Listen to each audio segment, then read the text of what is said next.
안녕하세요. 새벽의 축구 전문가 페노입니다. 오늘은 지난 새벽에 있었던 아스날과 울버햄튼의 프리미어리그 20라운드 경기에서 볼 수 있었던 경기 포인트에 대해 살펴보려고 합니다.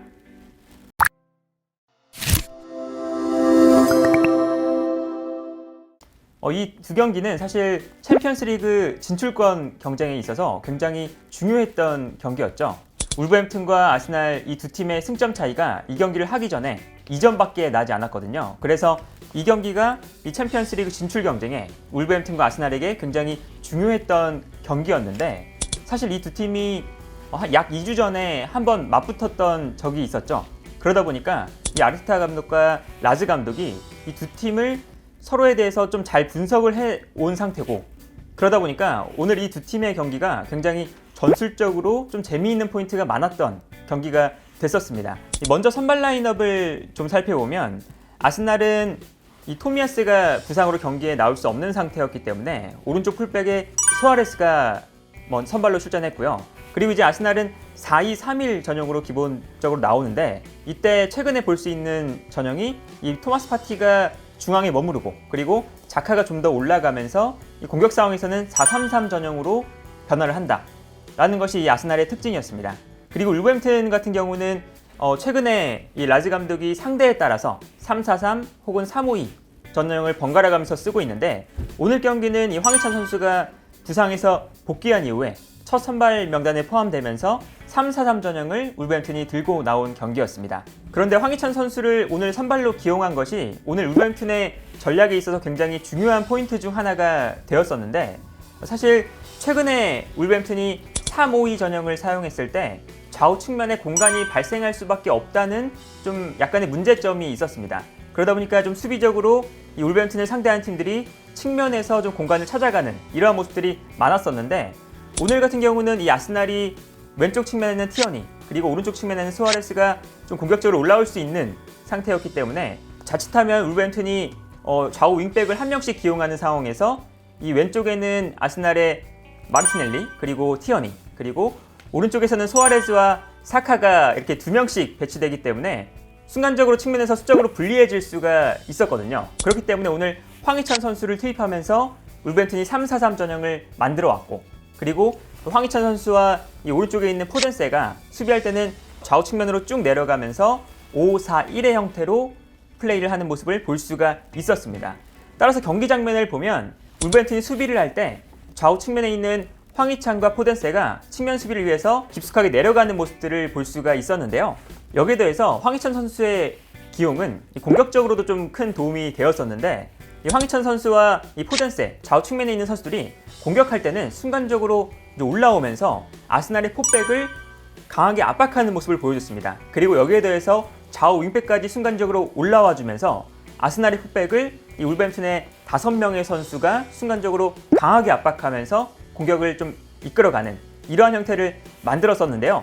따라서 이 자료를 보면 황희찬과 포덴세가 굉장히 중앙으로 모여있는 모습을 볼 수가 있습니다. 이제 그만큼 이 황희찬, 히메네스, 포덴세 이 3명의 선수가 아스날의 수비 라인을 중앙에서 강하게 압박했다라고 볼 수가 있는 자료라고 할 수 있겠고요. 이러한 전술을 조금 더 세부적으로 생각을 해보면 이 아스날의 중앙 수비수들 마갈량이스와 벤 화이트를 이 울버햄튼의 공격수들이 1대1로 강하게 압박한다라는 장점을 가지고 있었습니다. 먼저 히메네스가 마갈량이스를 압박하고, 그리고 황희찬이 중앙으로 들어오면서 벤 화이트를 1대1로 압박하는 모습을 보여줬는데요. 이때 이 왼쪽에 있는 티어니는 공격적으로 올라오는 세메두를 압박하고 있고, 그리고 오른쪽에 있는 수아레스는 이 누리를 1대1로 압박하고 있었기 때문에 포덴세가 살짝 내려오면서 포덴세가 볼을 받을 수 있는 상황이 만들어졌었습니다. 그러다 보니까 이 울버햄튼이 특히 오른쪽에서 공격을 전개할 때 포덴세를 거쳐가는 공격이 원활하게 이루어질 수가 있었고, 그리고 포덴세가 볼을 잡았을 때 이 히메네스가 살짝 내려와 주면서 이 포스트 플레이를 해주고, 그리고 이때 황희찬이 왼쪽에 있다가 이 오른쪽 측면 공간으로 빠르게 침투해 들어가면서 아스날의 측면 공간을 순간적으로 무너뜨리는 이러한 장면도 종종 나올 수가 있었고, 그리고 여기에 대해서 포덴세가 워낙 좋은 패스를 보내줄 수 있기 때문에 뛰어들어가는 황희찬에게 좋은 패스를 보내주는 장면도 나오기도 했습니다.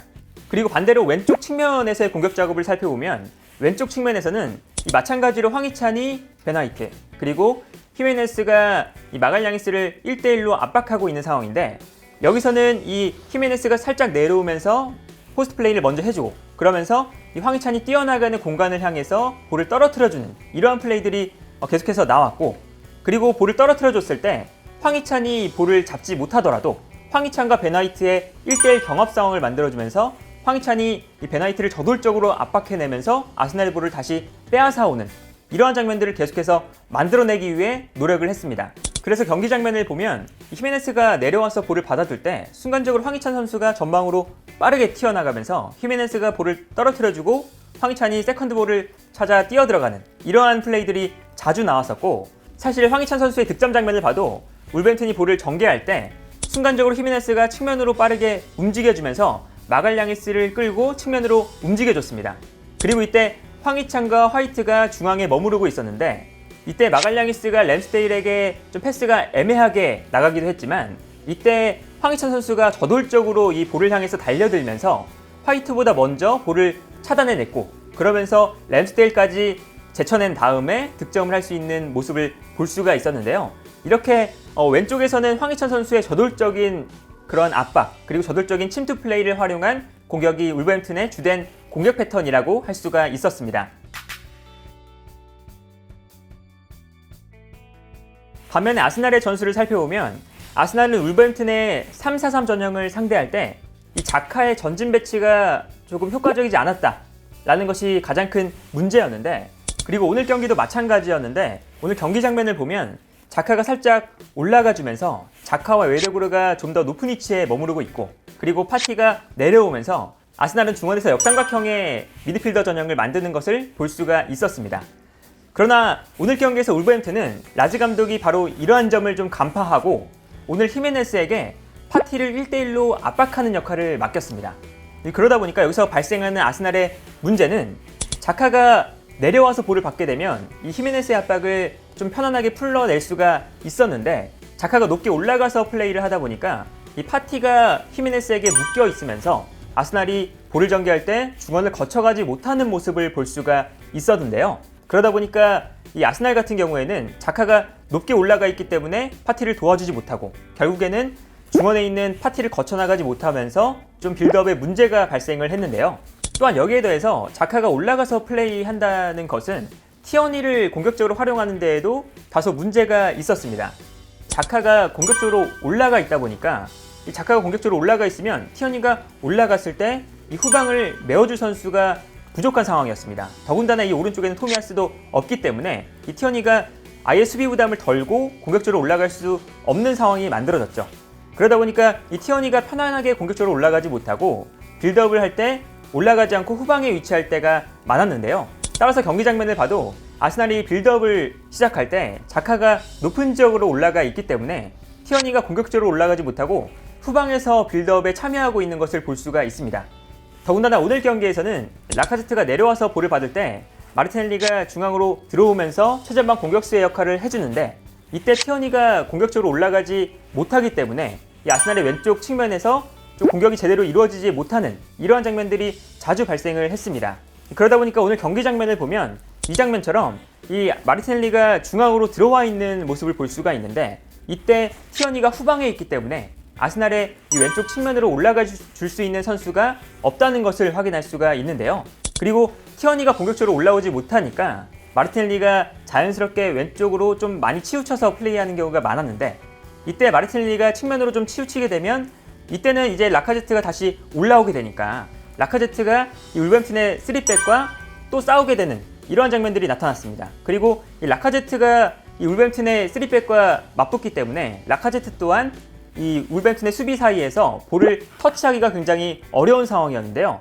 이렇게 이 중앙에서 마르티넬리나 라카제트가 울버햄튼의 3백과 혼자 싸우는 형태가 되었기 때문에 이 마르티넬리나 라카제트가 좀 결정력에 문제가 있기도 했지만, 그러나 이렇게 아스날이 울버햄튼의 수비에 막혀서 좋은 찬스를 많이 만들어내지 못하고, 그리고 울버햄튼에게 선제골을 허용했기 때문에 울버햄튼이 시간이 갈수록 이 수비 라인을 내리고 완전히 이제 수비적으로 경기를 펼치다 보니까 아르테타 감독은 경기가 후반으로 갈수록 승부수를 꺼내들 수밖에 없었는데, 오늘 아르테타 감독은 마르티넬리를 페페로 교체하면서 이 페페를 오른쪽, 그리고 사카를 왼쪽에 두는 전략을 펼쳤고, 그리고 여기에 대해서 수아레스를 은케티아로 교체하면서 이 아예 3백으로 전환하고 최전방에 라카제트와 은케티아를 투톱으로 배치하는 전형을 만들었습니다. 그러면서 3-5-2에 가까운 전형을 만들게 되었는데요. 여기서 이 아르테타 감독의 전술 변화가 굉장히 유효했던 이유는 이 은케티아와 라카제트가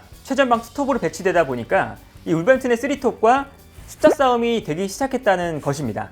그리고 여기에 더해서 이 페페까지 측면에서 중앙으로 들어오는 성향이기 때문에 페페가 중앙으로 들어오고 외대고로가 측면으로 돌아나가면서 페페, 은케티아, 라카제트가 울버햄튼의 3백과 대응을 하게 되면서 아스날이 울버햄튼의 3백에 어느 정도 숫자 싸움을 할 수 있는 전형을 만들 수가 있었는데요.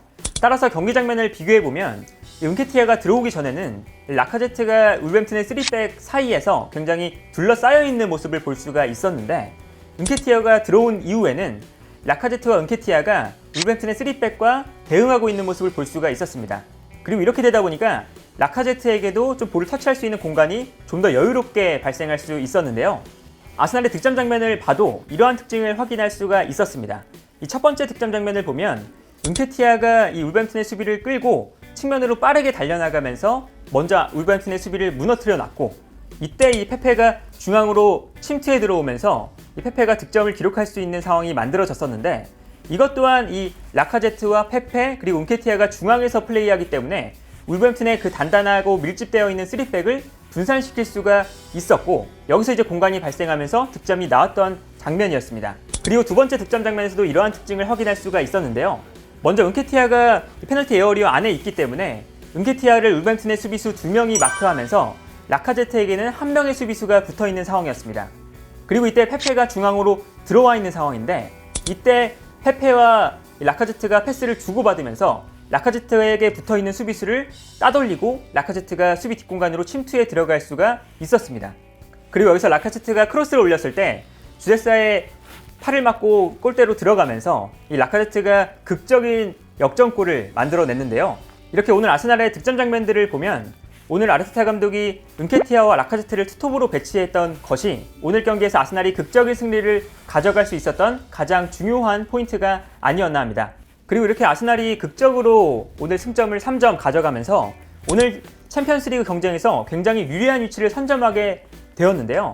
이 토트넘과 승점이 6점 차이가 벌어졌고 그리고 울버햄튼보다는 한 경기를 덜한 상태에서 승점 5점 차이까지 달아났습니다. 그리고 여기에 대해서 맨유보다 2경기를 덜 했는데 승점이 1점 차이가 나거든요. 이제 그만큼 이 아스날이 4위권으로 올라갈 수 있는 유리한 위치에 서 있다 라고 할 수 있겠고 여기에 대해서 첼시보다 한 경기를 덜한 상태인데 승점이 지금 5점 차이가 나거든요. 여기서 이제 아스날이 한 경기만 승리하게 되면 3위 첼시와 승점이 2점 차이로 좁혀지는 상황이 만들어졌습니다.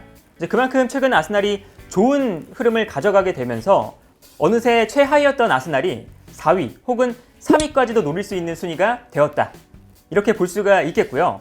그리고 오늘 황희찬 선수의 이야기를 안 할 수가 없을 텐데 황희찬 선수가 사실 부상으로 빠져있는 기간 동안 이 포덴세가 좋은 활약을 보여주기도 했고 그리고 여기에 더해서 이 네투가 부상해서 복귀를 하게 되면서 황희찬 선수의 입지가 좀 불안해지는 것이 아니냐 라는 이야기가 분명히 나왔었거든요. 그리고 실제로 최근 울버햄튼이 3-4-3을 썼을 때 이 한쪽에는 포덴세 그리고 최전방인 히메네스가 워낙 이제 고정 멤버로 활용되다 보니까 이 한 자리를 놓고 황희찬 그리고 네투 여기에 대해서 트링캉 그리고 파비우 실바까지 4명의 선수가 이 한 자리를 놓고 싸우는 것이 아니냐 이러한 이야기들이 나왔었는데 오늘 경기를 보면서 황희찬이 네투나 파비우 실바, 트링캉 그리고 여기에 대해서 포덴세까지 이 다른 선수들과 비교해서 분명하게 자신이 가지고 있는 강점을 가지고 있다 라는 생각이 들었습니다. 일단 이 황희찬 선수가 가진 이 저돌성이라는 것이 굉장히 이 라즈 감독의 전술에 있어서 효과적으로 활용이 되고 있고요.